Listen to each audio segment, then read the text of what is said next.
కొండ నాలుకకు మందేస్తే ఉన్న నాలుక ఊడినట్లు అంగన్వాడీలు ప్రీ ప్రైమరీ తరగతులకు గదులు కేటాయిస్తూ పోతే ప్రాథమిక పాఠశాల విద్యార్థులకు గదులు లేకుండా పోతున్నాయి. పాఠశాలల్లో నడుస్తున్న అంగన్వాడీ గదులు తమవని సర్కారు ఉపాధ్యాయులు ప్రభుత్వం తమకు కేటాయిస్తే అభివృద్ధి చేసుకున్నామని అంగన్వాడీలు ఒకరికొకరు ఫిర్యాదు చేసుకోవాల్సిన పరిస్థితులు ఏర్పడుతున్నాయి. ప్రీ ప్రైమరీ తరగతుల ప్రారంభంతో సర్కారు బడుల్లో ఎదురవుతున్న ఇబ్బందులపై ఈనాడు ప్రత్యేక కథనం. కరీంనగర్ జిల్లాలో 83 స్కూళ్లలో ప్రీ ప్రైమరీ విద్య అందుబాటులో ఉండగా 1500 మంది విద్యార్థులు అందులో చేరారు. గతంలో అంగన్వాడీ కేంద్రాలను పాఠశాలల్లోనే నిర్వహించాలని చెప్పడంతో చాలా అంగన్వాడీ కేంద్రాలు పాఠశాల గదుల్లోకి మారాయి.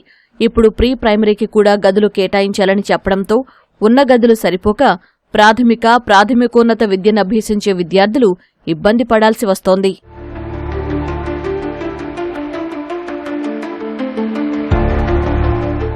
ఇది మానకొండూరులోని ప్రాథమిక పాఠశాల. జూలై 1వ తేదీ నుంచి ప్రీ ప్రైమరీ విద్య ప్రారంభమైంది. 20 మందికి పైగా విద్యార్థులు అక్కడ చేరారు. వారి కోసం ప్రత్యేకంగా తరగతి గది లేకపోవడంతో అక్కడే ఉన్న అంగన్వాడీ కేంద్రంలోనే ఆ పిల్లలకు విద్య బోధిస్తున్నారు. ఓవైపు అంగన్వాడీ పిల్లలు, తల్లులు, మరోవైపు ప్రీ ప్రైమరీ విద్యార్థులకు ఉన్న ఒక్క గది సరిపోవడం లేదు. మొత్తం 5 తరగతులకు గాను 4 గదులుండగా కార్యాలయం పోను 3 గదుల్లో తరగతులు, వరండాలో 3వ తరగతిని నడుపుతున్నారు. ఇప్పుడు ప్రీ ప్రైమరీ అదనం. దీంతో అదనపు తరగతి గదులు కావాలని ఉపాధ్యాయులు కోరుతున్నారు.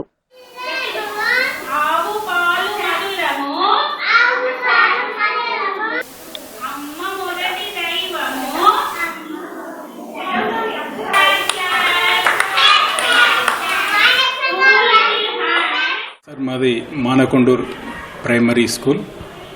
ఈ స్కూల్లో 1 to 5th వరకు 96 మంది విద్యార్థులు ఉన్నారు.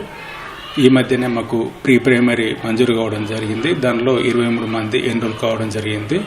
ఇంతకుముందు డిస్మెంటల్లో భాగంగా 2 రూములు ఉండే, వాటిని ప్రభుత్వ ఆదేశాల మేరకు ప్రైమరీ హెల్త్ సెంటర్కు మరియు అంగన్వాడీకి కేటాయించడం జరిగింది.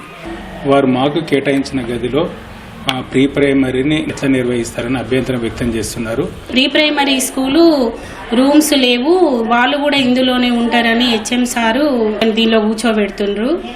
మా పిల్లలకి, మా తల్లులకి, మా స్టాఫ్ మాకు చాలా ఇబ్బంది అవుతుంది. మా పిల్లలు 12 మంది సార్, తల్లులు 25 మంది. ఇప్పుడు మాకు స్టాఫ్ ఉంటాయి సార్, ఇట్లా ఇవన్నీ ఉంటాయి కదా, మేము వాళ్ళకి తాళం ఇచ్చి ఎట్లా వెళ్ళాలి సార్ వాళ్ళకి? మళ్ళీ మాకు రిపోర్ట్స్ అడిగితే మేము ఇబ్బంది అయితే అదే 2 నడుపుడు ఇబ్బందిగా ఉంది సార్. ఇది కరీంనగర్లోని ధన్గర్వాడి ప్రభుత్వ ప్రాథమిక పాఠశాల. అక్కడ జూలై 1 నుంచి ప్రీ ప్రైమరీ మొదలైంది. ఇందులో 23 మంది పిల్లలు చేరారు. వారికి ప్రత్యేకంగా గది లేదు. దీంతో ఉన్న గదుల్లోంచే 3వ తరగతి గదిని ప్రీ ప్రైమరీ కోసం కేటాయించారు. కానీ 1వ తరగతి నుంచి 5వ తరగతి పిల్లలకు ఉన్న గదులు సరిపోవడం లేదు. అదే స్కూలు ఆవరణలో అంగన్వాడీకి సైతం గతంలో ఓ గదిని కేటాయించారు. దీంతో ఉన్న గదులు అందరికీ చాలడం లేదు. అంగన్వాడీలో కూడా స్ట్రెంత్ ఒక 20 వరకు ఉన్నారు. మాకు స్ట్రెంత్ వచ్చేసి మాకు ఒక 120 దాకా మాకున్నారు. ఇప్పుడు మాకు వచ్చేసి 5 ఉన్నాయి. అది ప్రీ ప్రైమరీకి ఇవ్వడం వల్ల మాకు ఇప్పుడు 4 అవుతున్నాయి సార్.